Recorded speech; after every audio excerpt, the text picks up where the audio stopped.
essentielle pour le développement de la vie. Sans elle, nous ne pourrons pas vivre. D'ailleurs, 65% de notre corps est composé d'eau, dont le rein qui représente 80%, ainsi que le sang et le cœur qui représentent 79%. Cependant, l'eau douce est présente dans une très faible proportion sur la Terre. Comme 3/4 de la planète est recouverte d'eau, ce qui lui vaut le nom de planète bleue, on peut penser que l'eau douce est abondante, mais près de 97,5% de l'eau que l'on trouve est salée, donc non potable. Les 2,5% restants sont presque entièrement congelés dans les calottes glaciaires des pôles en Antarctique et au Groenland. Seul 1% de l'eau terrestre est potable. Seulement l'eau douce non congelée reste prisonnière des profondeurs du sol, nappes phréatiques profondes, zones humides inexploitables. L'homme ne peut au final utiliser qu'environ 0,007% de l'eau d'hydrosphère. Ce sont les cours d'eau, les lacs ou les nappes présents dans les subsurfaces, c'est-à-dire relativement peu profondes pour être facilement exploitées. Mais l'eau douce devient de plus en plus rare. On parle même d'or bleu. Je veux de l'eau. Attends, je vais acheter une bouteille. Pourquoi on peut pas boire cette eau? Tu ne peux pas boire cette eau parce qu'elle est trop salée. En plus, elle peut nuire à ta... Si tu veux boire cette eau, il faut la dessaler. C'est quoi désaler? Dessaler l'eau de mer, c'est extraire le sel de l'eau douce. Mais le dessalement pourrait-il aider l'homme à surmonter les problèmes d'eau?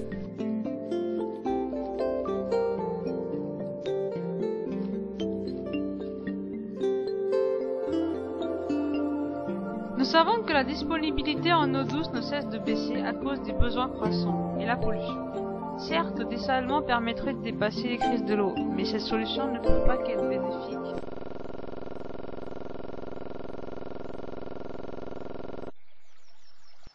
L'eau douce est inégalement répartie sur la Terre. Seulement 9 pays partagent 60% d'eau douce, comme le montre ce tableau ci-dessous. En revanche, 30% du continent, qui représente les régions arides, n'en recueille que 2%. Le Brésil et la Russie, alors qu'ils ne représentent que 5% de la population mondiale, disposent de 22% de l'eau douce. Au contraire, l'Afrique du Nord, le Proche et le Moyen-Orient n'en détiennent que 1%, alors que ces pays abritent 5% de la population mondiale. Les ressources disponibles en eau ne cessent de diminuer. Alors qu'elles étaient de 17 000 m3 par an en 1950, elles ne sont que de 7 000 m3 en 2000. Elles ont presque été divisées par 2,5. Cela va encore baisser en 2025. Elles ne seront que de 5 000 m3 comme le montre ce graphe. Cette répartition très inégale de l'eau engendre de terribles différences dans la disponibilité en eau par habitant. Les ressources en eau par habitant diminuent. Il peut y avoir d'énormes différences dans la présence d'eau en fonction des pays et de leur population. Dans les endroits comme le Canada, le Chili, la Nouvelle-Zélande ou la Norvège, l'eau est présente en abondance. Elle excède les 50 000 m3 par habitant par an. En outre, dans les pays du Maghreb, du Golfe ou encore de l'Asie centrale, elle est présente en très faible quantité, moins de 1000 m3 par habitant par an, alors que le seuil médian de la quantité d'eau nécessaire pour vivre pour un individu est de 1700 m3 par habitant par an. Une difficulté d'approvisionnement se met en place lorsque la disponibilité en eau est inférieure à ce seuil. Cela est le cas d'une quarantaine de pays et de territoires où 127 millions d'habitants souffrent du manque d'eau, pour la plupart en zone aride ou semi-aride. De plus, si les ressources en eau sont présentes moins de 1000 m3 par habitant par an, alors ces personnes se trouvent en situation de pénurie, ce qui est le cas de la majeure partie de l'Afrique et du Moyen-Orient. On peut même parler de situation de pénurie absolue dans ces régions, car la quantité d'eau se trouve en dessous de 500 m3 par an en moyenne par tête. Les besoins en eau augmentent dans 3 domaines: l'agriculture, l'industrie et la vie quotidienne. L'agriculture utilise 69% d'eau, l'industrie en utilise 23% et 8% pour les besoins domestiques et dans des villes, d'après les données de 2000.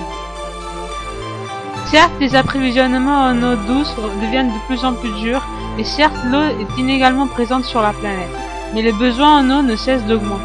Le plus gros consommateur d'eau douce est l'agriculture. La culture demande des quantités très importantes en eau douce. Pour une tonne de riz, il faut d'1 à 3 mètres cubes d'eau, et pour une tonne de blé, il en faut 1 tonne. C'est surtout l'irrigation qui est un grand demandeur en eau, car du fait de l'évaporation, de l'absorption et de la transpiration des plantes, cette étape demande la moitié de l'eau utilisée et plus. De plus, pour augmenter les rendements agricoles, les agriculteurs ont recours à l'irrigation intensive. D'ailleurs, les surfaces irriguées ont été multipliées par 5 ce dernier siècle pour parvenir aux besoins alimentaires d'une population en constante augmentation.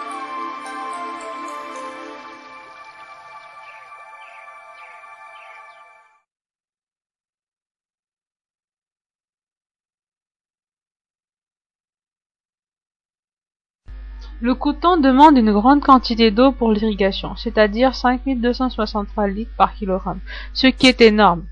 Puis nous avons le riz inondé qui consomme 5000 litres par kilogramme et qui apporte un rendement important par rapport au riz pluvial qui est cultivé dans des terres presque secs et dont le rendement est faible. Ce dernier utilise presque 3 fois moins d'eau que le riz inondé. La banane est celui qui utilise le moins d'eau, 346 litres par kilogramme. Derrière le secteur agricole, l'industrie est le secteur qui utilise le plus d'eau. Une place très importante est accordée à l'eau dans le secteur industriel. C'est pour cela que la plupart des usines se trouvent au bord de l'eau, des rivières, des canaux ou de mer. Ses propriétés physico-chimiques telles sa transformation en un solvant, sa fluidité thermique ou encore un liquide utilisé pour le nettoyage font qu'elles sont un élément très important pour les tâches industrielles. L'eau y est utilisée pour le chauffage, pour le refroidissement des objets ou encore pour des expériences dans des réactions chimiques.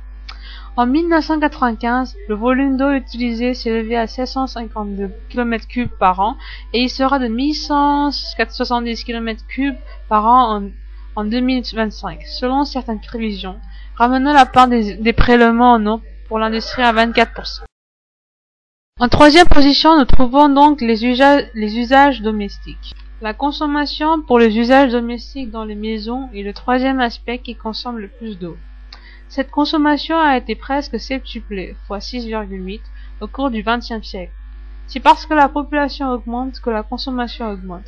Pendant le XXe siècle, la population mondiale a presque quadruplé, fois 3,84. Mais la population augmente toujours. Nous sommes maintenant 6,6 milliards à peupler la Terre aujourd'hui. Il y a 140 ans, la consommation d'eau par habitant était de 10 litres. Ce n'est plus le cas maintenant.